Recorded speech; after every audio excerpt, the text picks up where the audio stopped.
दतिया जिले में एक ऐसा मानवीय दृश्य सामने आया जिसने पुलिस की सख्त छवि के पीछे छुपी संवेदनशीलता और ममता को उजागर कर दिया।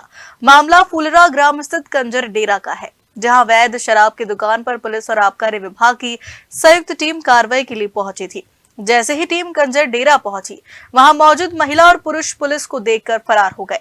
मौके पर केवल कुछ मासूम बच्चे रह गए, जिनमें एक बच्चा रोता बिलखता मिला। उस मासूम को देख टीम में शामिल एसडीओपी आकांक्षा जैन की ममता जाग उठी। दतिया जिले में अवैध शराब के खिलाफ कार्रवाई के दौरान एक भावुक कर देने वाली घटना सामने आई। पुलिस व आबकारी विभाग की संयुक्त टीम जब पुलरा कंजर क्षेत्र में छापेमारी कर रही थी, तब एक मकान की छत पर 3 माह का शिशु लावारिस हालत में मिला। ठंड और भूख से रोता बच्चा बिना कपड़ों के था, जबकि उसके परिजन पुलिस को देखकर फरार हो गए। मौके पर पुलिस को एक 5 साल का बच्चा और एक 10 साल की बच्ची भी मिली है। एसडीओपी आकांक्षा जैन ने बताया कि बच्ची शिशु की देखभाल कर रही थी, लेकिन मां के बारे में वह सिर्फ इतना ही बता सकती है कि वह कहीं चली गई है। पुलिस ने तुरंत शिशु के लिए दूध और गर्म कपड़ों की व्यवस्था की। एसडीओपी आकांक्षा जैन ने बच्चे को गोद में उठाकर दुलार किया, उसे बोतल से दूध पिलाया और ठंड से बचाने के लिए गर्म कपड़े पहनाए। पुलिस की वर्दी में यह मानवीय रूप देखकर मौके पर मौजूद लोग भी भावुक हो उठे। एसडीओपी द्वारा बच्चे को प्यार दुलार करते हुए यह दृश्य कैमरे में कैद हो गया, जिसका वीडियो अब सोशल मीडिया पर तेजी से वायरल हो रहा है। थाना क्षेत्र अंतर्गत ये सूचना मिली कि ग्राम फुलरा में एक डेरा है, वहां पे अवैध शराब की सूचना मिली थी। तो उसमें पुलिस और आबकारी विभाग की संयुक्त टीम द्वारा दबिश की योजना थी, और जिस दौरान हम करीब 11 बजे के करीब हम दबिश के लिए पहुंचे। और जैसे ही हम दबिश के लिए पहुंचे उनके घर पर और हम सर्चिंग करने लगे, तो हमारे द्वारा देखा गया कि वहाँ पे सिर्फ एक 2-3 बच्चे थे 4-5 साल के, और एक 10 साल की लड़की थी, और एक बहुत ही छोटा बच्चा 3 माह का करीब, वो भयंकर तेज रो रहा था। तो बाकी सब लोग तो उनका ध्यान हमारा प्राथमिक उद्देश्य तो कार्रवाई करने का ही था, तो हम ऑब्वियसली हम सर्चिंग कर रहे थे उनके घर के आसपास। लेकिन जैसे ही मेरी नज़र उस बच्चे पे पड़ी, तो मैंने उस बच्ची से पूछा कि इसकी मम्मी कहाँ गई। तो उस बच्ची ने बोला कि मम्मी पता नहीं कहाँ चली गई इसकी। और तो मैंने कहा ये रो क्यों हो रहा है इतना, तो बोली कि शायद ये भूखा है। तो मैंने कहा कि इसकी मम्मी कब से नहीं है, तो बोली कि 2-3 घंटे से तो पता नहीं कहाँ चली गई मम्मी। तो मैंने तुरंत सोचा कि ये 2-3 जो है घंटे से भूखा है। तो उसी दौरान मैंने तत्समय उस बच्ची से बोला कि तुम एक काम करो, बच्चे को मुझे दे दो और तुम तत्काल दूध की व्यवस्था करो। तो वो बच्ची बहुत छोटी थी, उसको क्या समझ कि कैसे दूध प्रिपेयर करना है, कैसे करना है, कैसे उसको देना है। तो मैंने कहा कि तुम बस दूध की व्यवस्था कर दो, दूध मुझे दे दो और मैं उसको पिला दूंगी।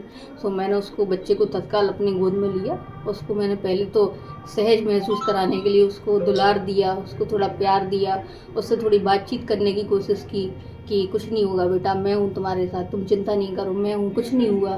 पहले मैंने उसको सहज कराया, और फिर जैसे ही दूध आया तुरंत उसको दूध पिलाया। और फिर उसको चूँकि बहुत ठंड का मौसम था और कड़ाके की ठंड पड़ रही थी, और वो बच्चा सिर्फ ऊपर एक छोटी सी टी-शर्ट के अलावा कुछ नहीं पहने था।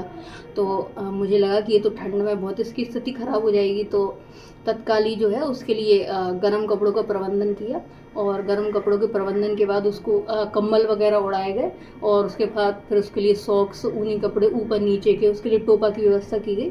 और जब उसको प्रॉपर दूध मिला, उसके शरीर में जब गर्माहट आई, और सबसे ज़रूरी बात जब उसको ये महसूस हुआ कि उसको ऐसा लगा जैसे हमारी माँ आ गई हो। तो जब उसको ऐसा लगा, जब मैंने उसको सहज महसूस कराया, और जब वह चुप हुआ करीब आधे घंटे की मशक्क़त के बाद, वो जब चुप हुआ तो मुझे बहुत खुशी हुई। और पता नहीं उसको क्या तकलीफ़ हो रही थी। फिर मैंने उसको दूध पिला के उसको डकार दिलाई। जब जाके उसको थोड़ा सा सहज महसूस हुआ, और फिर उसके बाद उसने बिल्कुल भी परेशान नहीं किया, ना वो बिल्कुल रोया, और उसने बिल्कुल पूरा हमारी कार्रवाई में हमारा साथ दिया। और उसके बाद वो बिल्कुल आराम से सो गया। और जब वह सो गया तो उसके बाद मैंने उसके लिए और भी जो है उसका मिल्क प्रिपेयर करके रख दिया था। और जो लड़की उसको लिए हुए थी, मैंने उसको बता दिया था कि अगर हम चले जाएं और इसकी माँ तब तक नहीं आ पाए, तो तुम इसको ऐसे ऐसे करके दूध पिला देना। तो उसकी माँ क्या फरार हो गई थी? ऐसा हमें सुनने में मिला था कि उनको हमारी जैसे ही गाड़ियाँ आई दतिया से रवाना हुई तो उनको ये सूचना मिल गई थी कि जैसे हमारे यहाँ छापा पड़ने वाला है, तो इसीलिए उनके घर के सारे लोग ही भाग गए थे। उनके यहाँ बस बच्चे ही छोड़ गए थे और बाकी घर में कोई भी जो है बड़े लोग नहीं थे। लेकिन आपने फिर कार्रवाई की लगातार? हमारी हमारी एक टीम आबकारी और पुलिस की एक टीम लगातार ये काम करती रही और मेरे द्वारा मेरा पूरा कंसंट्रेशन उस बच्चे के ऊपर था, तो मैं साइमल्टेनियसली उस बच्चे को देखते ही लगातार उससे पूछती रही, उसकी बड़ी बहन से, जो हमारी कार्रवाई भी चल रही थी कि बच्चा दूध पीने के बाद सो रहा है तो अब वो ठीक है कि नहीं, उसको कोई दिक्कत तो नहीं हो रही। तो उसके बाद बच्चा बढ़िया तरीके से सो गया था और हमारी कार्रवाई भी चलती रही। यह घटना साबित करती है कि पुलिस की वर्दी के भीतर भी एक संवेदनशील इंसान होते हैं। खासकर महिला पुलिस अधिकारियों का दिल मासूमों के प्रति कितना करुणामयी और संवेदनशील होता है। दतिया से शाहिद कुरैशी की रिपोर्ट।